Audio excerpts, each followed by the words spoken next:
名前のある社会学者が社会的引きこもりと僕のことを呼んでいたんですよね。でも僕なんかが社会的なんてそんな社会問題に扱われるなんて、ただ僕は小心者ですごい前へ前へと後退していってしまうようなダメ人間なわけでして。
La fin de la guerre froide, le mur de Berlin tombe. Cela marque la fin de la division entre l'Est, dirigée par l'Union soviétique, et l'Ouest atlantique.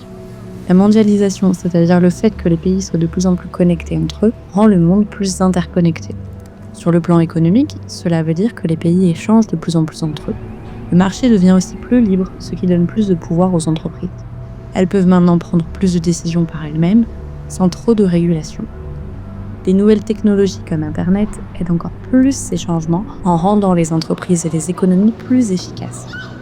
Dans ce nouveau système, la valeur d'une personne dépend de son travail, de ses résultats et de son efficacité. Autrement dit, plus on est productif, plus on est vu comme utile et important. Chacun doit donc travailler plus, être plus performant et toujours chercher à faire mieux pour rester compétitif. Ceux qui réussissent sont vus comme ayant su saisir les bonnes occasions. En revanche, ceux qui rencontrent des difficultés se retrouvent à se poser des questions sur leur parcours. Ils cherchent à comprendre ce qui pourrait les aider à progresser. Cette comparaison constante entre ceux qui réussissent et ceux qui échouent génère de la frustration. Cette frustration se transforme en colère. Elle est dirigée d'abord contre soi-même, mais aussi contre ceux qui, à leurs yeux, bénéficient d'un privilège qu'ils jugent injuste. Ces personnes sont convaincues que la société fonctionne selon un principe de mérite.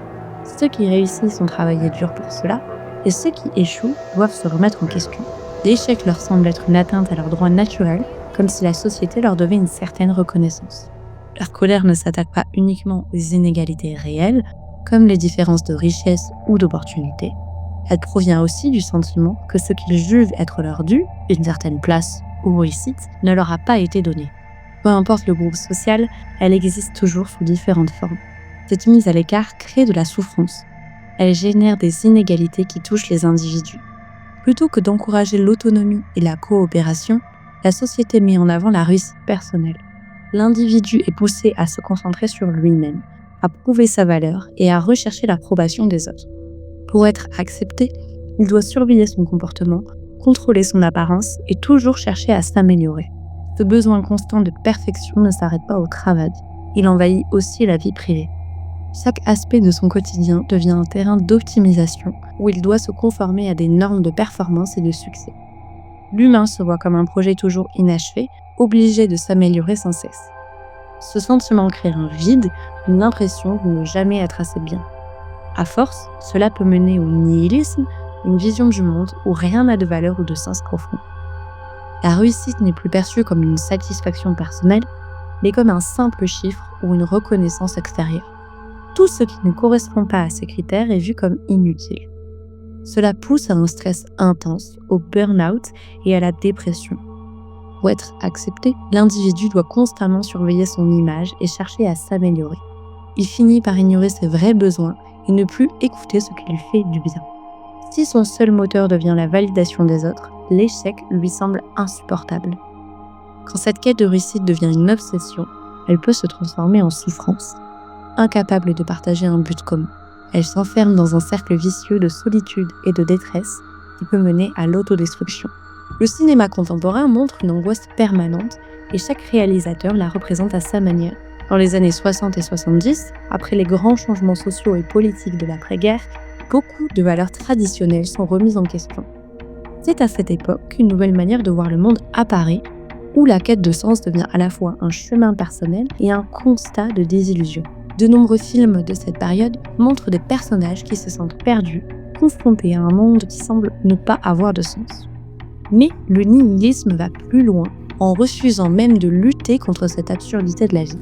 Au lieu de chercher à donner un sens à tout cela, il préfère accepter l'absurde comme une vision plus désabusée, parfois même en une révolte passive.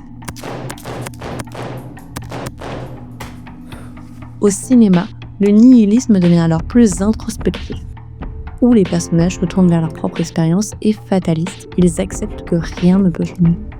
Les films de cette période abordent la vacuité de l'existence solitaire marquée par la désillusion. Ils plongent leurs personnages dans un cycle de déconstruction à la fois personnelle et sociale. La fatalité devient une réponse non à une question existentielle, mais à une situation inévitable.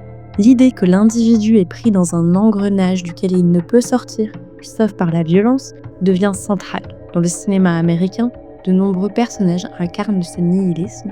Ils sont en lutte contre leur propre nature ou cherchent un sens dans un monde sans valeur profonde. Ces personnages sont déconnectés de l'empathie et des croyances sociales, et leur action devient immorale, voire destructrice. C'est ce que le film Joker de Todd Phillips illustre à travers Arthur Fleck. L'isolement et la négligence qu'il subit nourrissent un vide existentiel. Sans soutien et face à la violence institutionnelle, il se retourne vers la brutalité. Sa quête de sens se transforme alors en destruction. Le nihilisme et la déconnexion sociale, il crée ses propres règles, choisissant de devenir l'agresseur plutôt que l'agressé. Il perçoit le monde comme absurde et sans valeur. La condition d'Arthur reflète aussi une tentative de s'adapter aux attentes sociales qui valorisent la réussite individuelle. À l'image du rêve américain, on nous dit que tout est possible avec assez d'efforts. Cette ambition démesurée mène à un narcissisme où des valeurs humaines comme l'empathie semblent utopiques et où la vulnérabilité devient un tabou. La fatalité devient la réponse à une situation qu'on ne peut pas changer. L'idée centrale est que l'individu est pris dans un engrenage dont il ne peut sortir, sauf par la violence. Dans le cinéma américain, de nombreux personnages incarnent cette vision du monde nihiliste. Ils sont en conflit avec eux-mêmes ou cherchent un sens dans un monde qui semble dénué de valeurs profondes.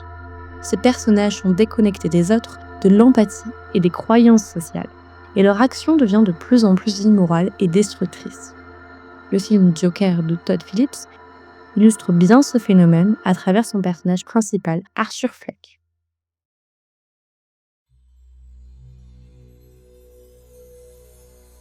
Dans de nombreux pays, y compris au Japon, l'accent a été mis sur la réussite économique et personnelle. Ce changement de valeur a conduit à des phénomènes tragiques tels que le karoshi, mort par épuisement dû au travail excessif, ou l'ijime, le harcèlement scolaire. Ces phénomènes illustrent les graves conséquences que peut avoir la pression pour réussir sur la santé. Parallèlement, cette obsession de la performance a donné naissance à des sous-cultures d'évasion et de consommation avec une nouvelle génération qui rejette les normes traditionnelles, familiales et professionnelles. Ces transformations se retrouvent dans tous les milieux artistiques. Dans la production audiovisuelle japonaise, le passage au numérique ne change pas seulement la manière de produire, avec des styles très différents, et il est maintenant plus ouvert à des expérimentations visuelles. Ce changement a aussi bouleversé l'industrie du cinéma.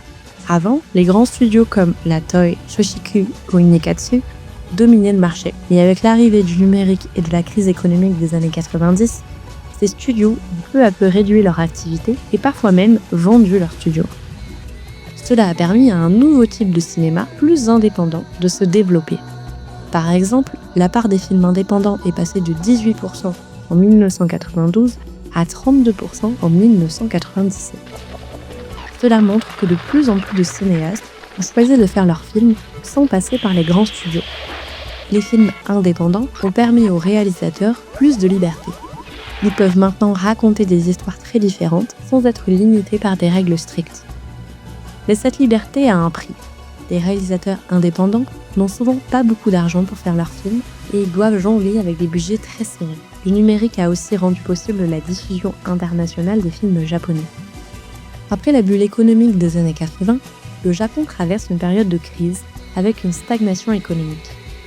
Cette crise a alimenté un climat de désenchantement. Les jeunes cinéastes, influencés par le cinéma underground et expérimental, ont voulu rompre avec la tradition du cinéma classique, des formes narratives fragmentées qui se jouent de l'imprévisibilité et de l'improvisation. Ils privilégient des moments de violence brute, de tension ou d'absurdité. Les cinéastes utilisent des caméras portables, des pellicules légères ou même des technologies numériques. Organisation de tournage amateur, prise de son enregistrée en direct. Les films sont tournés en extérieur parmi les passants, ce qui montre l'érosion des structures sociales et morales traditionnelles. Les personnages et les situations deviennent flous, sans but clair ni sens. Les personnages vivent dans un vide existentiel où des valeurs comme la famille, le travail ou la moralité perdent toute logique. Ce mouvement a donné naissance à des cinéastes et ayant acquis une notoriété internationale. D'autres, en revanche, ont choisi de rester dans des circuits plus confidentiels ou ont arrêté de faire des films.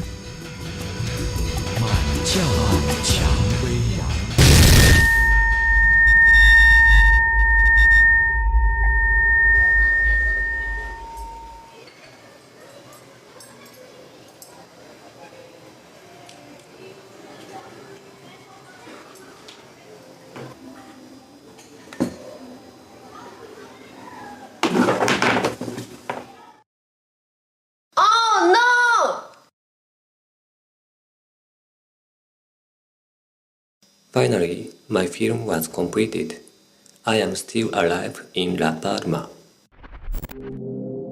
Yutaka Tsuchiya est un cinéaste et vidéaste japonais, né en 1966 dans la préfecture de Gunma. Il a grandi dans une famille de fermiers, ce qui l'a confronté dès son enfance aux difficultés du travail manuel et aux inégalités sociales. Ces expériences ont fortement influencé son approche artistique et politique. Tsuchiya est un grand admirateur de Kogawa Tetsuo, un critique japonais qui faisait le lien entre le cinéma et les problèmes sociaux et politiques. Grâce à lui, Tsuchiya a compris l'importance de l'art comme moyen de commenter la société. Dans les années 60-70, il se passionne pour les films de Terayama Shuji, un réalisateur révolutionnaire, et pour les étudiants radicaux qui militaient pour le changement. Cependant, dans les années 80, il devient, comme beaucoup d'autres jeunes, désillusionné par la société. Dans les années 90, Tsuchiya commence à créer de l'art vidéo et il se lance dans l'activisme médiatique, cherchant à utiliser les médias comme un moyen de diffusion. En 1998, il fonde Video Act, une organisation dédiée à la production et à la diffusion de vidéos indépendantes. Il produit des vidéos qu'il copie sur des cassettes bon marché, vendues à seulement 500 yens, soit environ 3 €. Il propose ses cassettes aux magasins sous un système où ils vendent les vidéos et lui reverse une commission. Ce modèle rudimentaire va permettre à Yutaka Tsuchiya de vivre de son travail et de se faire un nom dans la production underground japonaise. Contrairement à des réalisateurs comme Sion Sono ou Shinya Tsukamoto, qui ont commencé avec des films à bas budget avant de se tourner vers des productions plus traditionnelles, Tsuchiya est resté à l'écart du système cinématographique classique. Il n'a jamais cherché à faire partie du cinéma grand public. Ce choix a été partagé par d'autres réalisateurs qui préféraient rester en dehors des circuits traditionnels. Ce type de cinéma plus marginal se retrouve aussi dans les films de réalisateurs comme Nobutaka Yamaoka, qui a réalisé Zeki, Florian et Kelly, un film où un groupe de jeunes terroristes est au centre de l'intrigue. Il y a aussi Shojin Fukui, dont les films cyberpunk rappellent le travail de Shinya Tsukamoto. Ce qui distingue Tsuchiya, c'est que son cinéma va encore plus loin que ce qui était habituellement montré à cette époque. Il fait partie de ce cinéma confidentiel qui est principalement distribué en vidéo à la demande, ce qui le rend moins accessible au grand public. Ces films sont connus pour leur immoralité et leur transgression, dépassant les limites habituellement tolérées par le cinéma vidéo. Avec un documentaire provoquant. Que pensez-vous de la responsabilité de guerre de l'empereur Hirohito ? Le film suscite un débat sur la mémoire collective et la responsabilité historique en remettant en question les versions officielles de l'histoire du Japon pendant la Seconde Guerre mondiale. En 1999, il réalise Atarashi Kami-sama, le nouveau dieu, un autre documentaire qui crée une polémique. Ce film suit un groupe de punk rock néo-nationaliste d'extrême droite, Kamikaze, dirigé par Karin Amamiya. Ce qui est spécial dans ce film, c'est que le réalisateur donne une caméra à Amamiya pour qu'elle filme sa vie. Une scène importante montre Amamiya en Corée du Nord, au moment où elle rencontre d'anciens membres de l'armée rouge japonaise.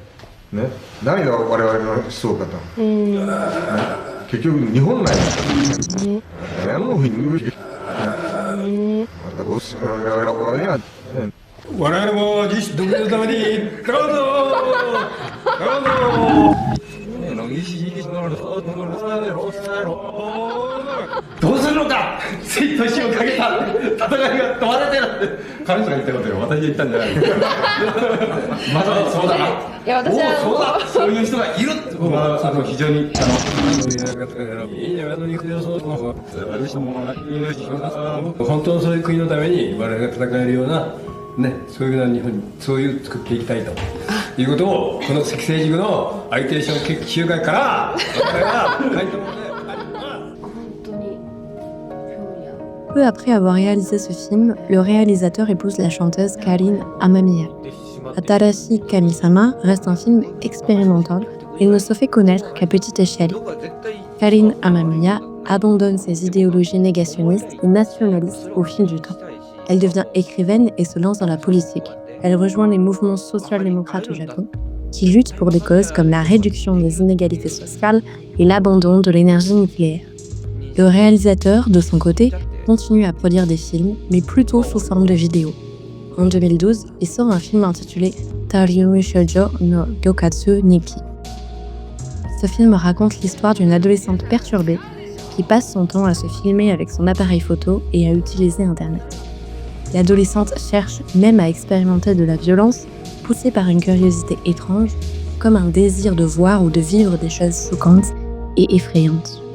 L'angle des nouvelles technologies sont vus dans le film comme un moyen d'échappatoire et à la fois d'enfermement. Le réalisateur continue à garder son style unique, mais il adapte ce style aux préoccupations de son époque. Parmi ces films, Pip TV Show, sorti en 2003, est celui qui a eu le plus gros impact. Il est souvent décrit comme le film le plus perturbant de sa carrière.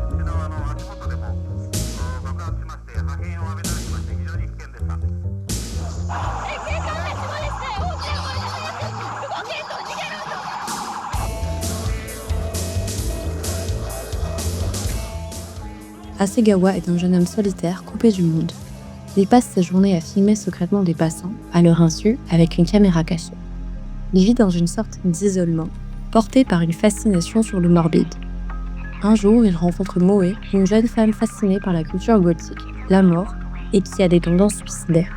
En quête de reconnaissance et de sensations fortes, elle se sent attirée par le côté voyeuriste de Hasegawa. Elle décide de se joindre à lui.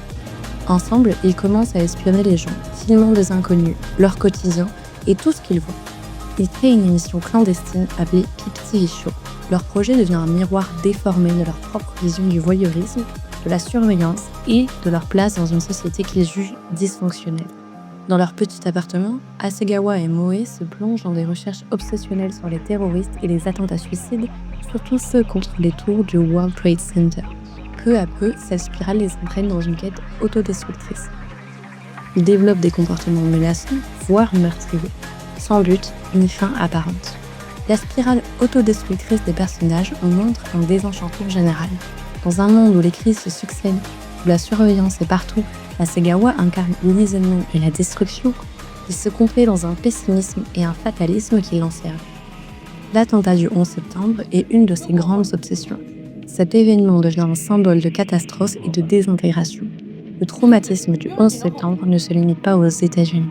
Tokyo, cette grande ville mondialiste, reflète indirectement ses peurs globales. Elle incarne une société partagée entre des craintes extérieures, comme le terrorisme, et des peurs intérieures liées aux inégalités sociales profondes. Dans Pip TV Show, Hasegawa et Moe représentent une génération marquée par une vision mondiale de la catastrophe. Leur obsession pour les vidéos gore et les attentats suicides montre un besoin de donner du sens à un monde déstabilisé par des récits médiatiques constants. Leur recherche d'identité se construit autour de cette violence. les enfermant dans un cycle sans fin. L'exposition continue à des images traumatisantes nourrit leur pessimisme sans possibilité de prise de recul. Cette saturation médiatique leur fait adopter une vision fataliste d'un monde voué à l'autodestruction, où la fascination pour la mort devient une réponse à un monde absurde. C'est une génération perdue, marquée par un traumatisme collectif, non seulement à cause de la violence des événements, mais aussi par ce qu'ils engendrent autour d'eux. Leur projet de filmer des passants anonymes, sous prétexte d'exploration artistique ou personnelle, montre comment la technologie renforce leur déconnexion. À travers leur émission, ils tentent de donner du sens à une réalité qu'ils perçoivent comme chaotique. Elle repose sur un voyeurisme qui ne crée aucune interaction réelle avec les gens, alimenté par leur isolement. Privés de vrais contacts humains, Hasegawa et Moe voient les autres à travers le prisme de la surveillance. Les images qu'ils capturent de la vie quotidienne des inconnus sont vides, leur monde est saturé par une surveillance constante et une obsession de l'image, où la réalité devient un flux fragmentaire. Leur projet, qui se veut une forme d'expression, ne fait qu'amplifier leur sentiment de futilité dans une société dominée par l'autosurveillance et le culte de soi. Cette dynamique les conduit à dévaloriser, voire à haïr le vivant. La surveillance, déjà renforcée par l'obsession de la sécurité après le 11 septembre, nourrit la méfiance et la déconnexion sociale. À travers leur Pip TV, Hasegawa et Moe reproduisent cette dynamique. Ils créent une société où chacun devient une caméra, observant les autres sans chercher à comprendre ou à échanger. Cela crée une boucle infinie où l'observation est sans fin. Ils sont coupés du monde, et leur situation reflète celle d'une génération cherchant des liens. Ces outils favorisent la surveillance et le contrôle de l'autre. Les personnages deviennent de plus en plus insensibles, ce qui les pousse à adopter des comportements brutaux. 私はいつ誰と何をしていても別の私に見られている。 Une des scènes les plus choquantes du film montre Hasegawa enfermant un chat dans un sac plastique et lançant des propos glaçants. Coupez-lui la patte droite, la patte gauche, puis la queue. Bien que la scène soit mise en scène et que le chat ne semble pas souffrir, elle évoque immédiatement la violence envers les animaux diffusés sur Internet aujourd'hui. Cela fait penser à des affaires réelles, comme celle de Luca Rocco Magnotta, le dépeceur de Montréal. Avant de commettre un meurtre brutal, il avait déjà tué des chats, en les étouffant dans un aspirateur et en envoyant ses vidéos en ligne. Son histoire est documentée dans la série Don't Fuck With Cats sur Netflix. D'autres vidéos violentes, comme des crash vidéos où des gens écrasent des animaux pour satisfaire des fantasmes, sont aussi présentes sur Internet. La scène avec le chat dans le film ravive ces horreurs, amplifiées par Internet. En enfermant un chat, symbole de vulnérabilité et d'innocence, dans une violence gratuite, Hasegawa incarne la chute des valeurs morales. L'animal devient juste une image dans un flot constant de violence. La vie perd sa valeur et devient simplement une représentation dont on doute de l'authenticité. Le film montre la désintégration du sens de la vie, où la violence devient un produit, un spectacle caché. La scène choquante soulève la question de la déconnexion des protagonistes vis-à-vis de toute forme d'empathie ou de morale. Récitée par les personnages eux-mêmes, l'histoire nous plonge dans leur vision déshumanisée sans aucun recul. Cette voie de narration rappelle les films de type snuff, l'amateurisme apparent, rappel de l'authenticité de la scène et la mention « real » en haut de l'écran joue avec la frontière entre fiction et réel. Ce flou constant entre ce qui est réel et ce qui est fictif contribue à un malaise profond. Le film provoque une violence non seulement envers les personnages, mais aussi envers le spectateur. C'est cette ambiguïté qui rend la scène si puissamment dérangeante. Filmer devient une tentative de dominer une réalité insaisissable et de reproduire des mécaniques de surveillance. 日本一国だけがしなくてもいいような遠慮をして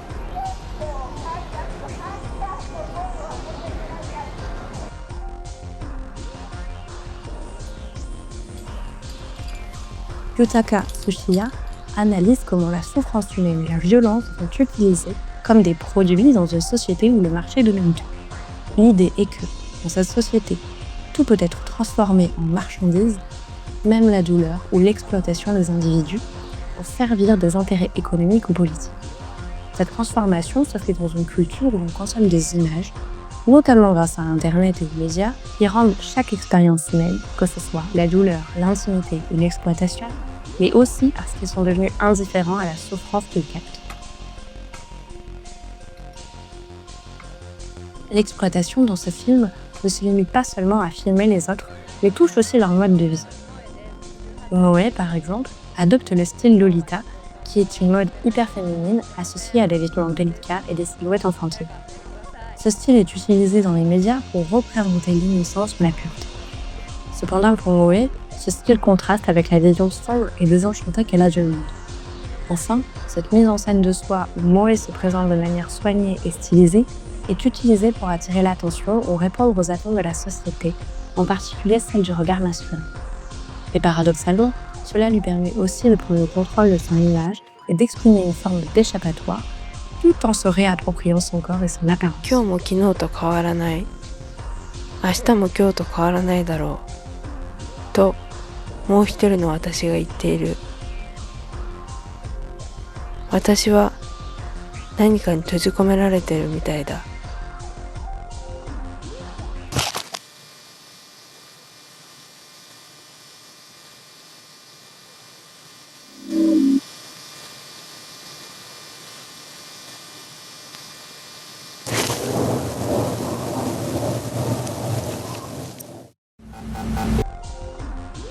Dans Pip TV Show, l'aliénation des personnages vient en partie de l'environnement dans lequel ils vivent.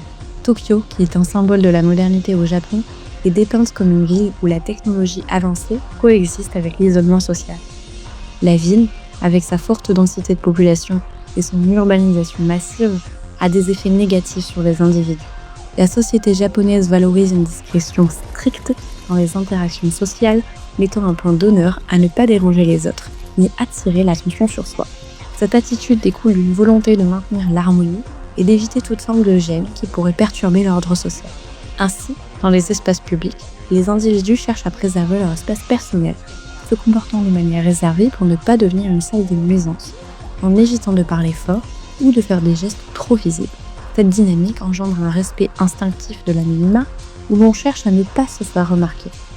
Cette pression constante à ne pas se faire remarquer amène à se sentir invisible, incapable de s'exprimer librement ou même à négliger ses propres besoins. Cela renforce les stéréotypes de conformité. Tokyo, en raison de sa taille et de son rythme effréné, crée cet isolement. Même si les personnages Asakawa et Moe se déplacent dans une ville pleine de publicité et de passants, ils n'arrivent pas à nouer de véritables relations humaines. Dans cette ville moderne, il y a ce qu'on appelle des non-lieux, des espaces où l'on n'a pas véritablement d'interaction avec les autres, comme les stations de métro, les centres commerciaux. Ces lieux ne sont là que pour passer, ils font disparaître les liens sociaux traditionnels et plongent les personnes dans une grande solitude. La ville écrase les individus avec sa taille énorme et la technologie omniprésente qui donne l'impression qu'on est constamment observé. Ce paradoxe est au cœur de Pip TV Show, où les personnages errent dans une ville technologiquement avancée, mais vide émotionnellement. Ils n'arrivent pas à trouver de sens ou de communauté. Cela a créé un isolement social croissant, représenté par le phénomène des hikikomori. Ces personnes se coupent du monde, restant enfermées dans leur chambre pendant des mois, rejetant violemment l'extérieur, et développent un sentiment d'exclusion et de haine du monde. Tokyo, avec sa surveillance constante et l'absence de relations authentiques, symbolise une perte de sens collective. Ce vide existentiel est visible dans les trajectoires des personnages qui filment compulsivement le monde autour d'eux sans jamais réellement y participer. Le film n'est pas seulement une critique de la modernité, mais aussi de la mondialisation, à l'omniprésence des marchés mondiaux et à l'information en temps réel. Dans ce contexte, il montre l'ombre de l'euphorie d'une mondialisation qui efface les différences. Dans Pip TV Show, les personnages vivent un profond vide intérieur. Ce vide ne les pousse ni à accepter ni à se révolter, mais plutôt à souffrir, ce qui mène à la violence. Cela leur fait perdre leur identité et les amène à adopter les valeurs de ceux qui les dominent. Ils finissent par se voir à travers ce que la société attend d'eux. Les personnages se font du mal à force de chercher à répondre aux attentes sociales. Ensuite, il y a la violence envers les autres, un moyen de reprendre le contrôle de leur vie. On retrouve ce comportement dans des groupes comme les incels, célibataires involontaires. Ces personnes, frustrées par leur situation, cherchent à donner un sens à leur vie en dominant les femmes, qu'ils réduisent à des objets de désir et de réussite. Même si les personnages de Pip TV Show ne partagent pas exactement les mêmes idées, leur comportement suit un mécanisme similaire. Tous les personnages du show cherchent désespérément à être reconnus. Pour être validés, ils finissent par réduire les autres à des objets, comme si ces images étaient le reflet de leur propre vide intérieur dans un monde saturé d'images et de connexions permanentes. Les tentatives de créer des communautés révèlent un besoin humain de se reconstruire. L'identité n'est plus vue comme quelque chose de figé et à défendre, mais comme un processus fluide en constante évolution, interconnecté par les liens humains. Cette redéfinition implique d'accepter les limites personnelles comme des failles à combler et de les considérer comme des points d'ancrage pour une existence plus harmonieuse, en paix avec soi-même et avec les autres. Il s'agit également de favoriser des liens sincères, non instrumentalisés et d'adopter une éthique commune. Dans son cinéma, Yutaka Tsuchiya montre des hommes et des femmes se détruisant dans ce mécanisme de violence perpétuelle sans offrir d'alternative. Ces personnages sont piégés dans un cycle. Involontairement, ils posent la nécessité de dépasser les dynamiques de pouvoir et de domination pour redéfinir la communauté sur des principes de coopération, d'empathie et de reconnaissance mutuelle. 1年前、私もテレビでニューヨークのテロを見た。ドキドキした。ドキドキしたけど、それだけだった。私のドキドキのためだけにあった2843の死体。テレビを消したら、ドラマみたいに私の中からすり抜けていったドキドキする現実。例えば、あの瓦礫の下に私がいたとして、逃れられないシーン。そこにおそらく女としての私はすでに死んでいて、ひとときでも精神と肉体の分離が叶うなら、私はすでに十分幸せな死体になれたのである。